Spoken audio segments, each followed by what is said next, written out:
And speaking of boycotts, many airline passengers are upset over new security features put in place this holiday season. Listen to this exchange between a passenger and a TSA employee. Well, in this year, more than ever before, social media has played a huge role in the election campaigns. But which candidates used it better than others? Reporter Whitney Clark is live from the GOP headquarters in downtown Phoenix. Whitney, tell us what you found out about the candidates and their social media tactics. And voters are also keeping an eye on the national election picture. Washington could be in for a change of power as Republicans battle once again to take control of the House and the Senate. El alguacil Joe Arpaio visitó la Escuela de Periodismo de la Universidad Estatal de Arizona y contestó preguntas de 3 profesores periodistas de la Escuela de Cronkite. Y no todo salió como se pensaba. It's now a wait-and-see game for hundreds of Arizona State employees who are fighting to keep their health benefits for their partners. I was at the 9th Circuit Court of Appeals in San Francisco when lawyers for the state of Arizona and 10 same-sex couples had the chance to present their arguments to the judges. A Northeast Arizona high school hit with so much adversity just 6 months ago is facing even more challenges. Tempe intends to have the lake completely filled by November 21st, just in time for the Ironman Triathlon. The total estimate of the amount of water, almost 3 billion gallons. La Oficina de Censo quiere saber cuánta gente vive en los Estados Unidos y han abierto un nuevo centro de procesamiento aquí en Phoenix para obtener algunas respuestas. State lawmakers and activists gathered at the state capitol this afternoon to speak out against the negative depiction of children of color in a letter recently read on the Senate floor. People are still outraged over this controversial letter read 2 weeks ago painting a negative picture of Hispanic students in a Glendale elementary school. A U.S. District Court judge has denied Governor Jan Brewer's attempt to dismiss the lawsuit against Immigration Law 1070, as hundreds of workers cross the border every morning for their day jobs in the fields and factories.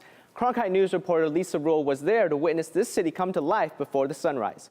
And if you're thinking about taking a trip across the border to do a little shopping or vacation, there's a new way to get in and out of Mexico without waiting in those long lines. Now, the governor of Arizona tells Cronkite News that she has come up with a plan to try and repair the game's tarnished image. Updating Congresswoman Giffords' condition, doctors say they don't know yet if Giffords could attend her husband's shuttle launch in April. Our top story tonight, some of the country's leading law enforcement members are gathering in Phoenix for a border security expo. And Jessica, the other big story on the governor's plate is the budget.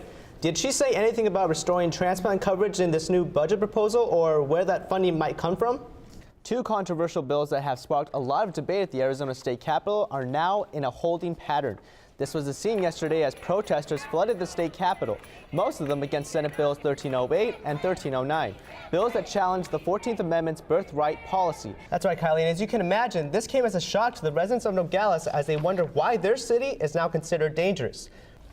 And the people living in Black Canyon City, just north of the valley, know all too well the wrath of Mother Nature. Now, a Phoenix-based company has taken that idea, eliminated the direct exchange of items, and developed a growing global bank of sorts.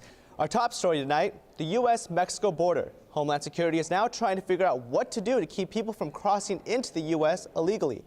And here in Arizona, there was also an immigration meeting of sorts going on, this one involving Sheriff Joe Arpaio. Some West Valley workers got an education of a different kind at the nation's biggest nuclear power plant. But one bill that the governor did sign was Senate Bill 1188, which gives preference in adoptions to married couples.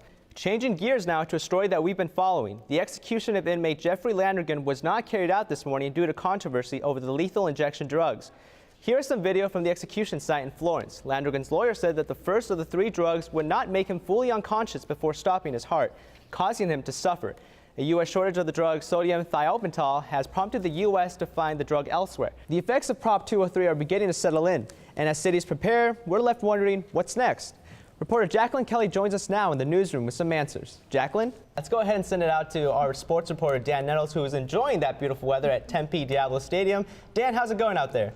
Tonight, Congressman Paul Gosar will be in Flagstaff for a town hall. It comes on the heels of last night's meeting in Prescott, the first political town hall since the Gabrielle Giffords shooting in Tucson. Well, that's it for this edition of Cronkite News Watch. I'm Aldo Vazquez. Have a good night.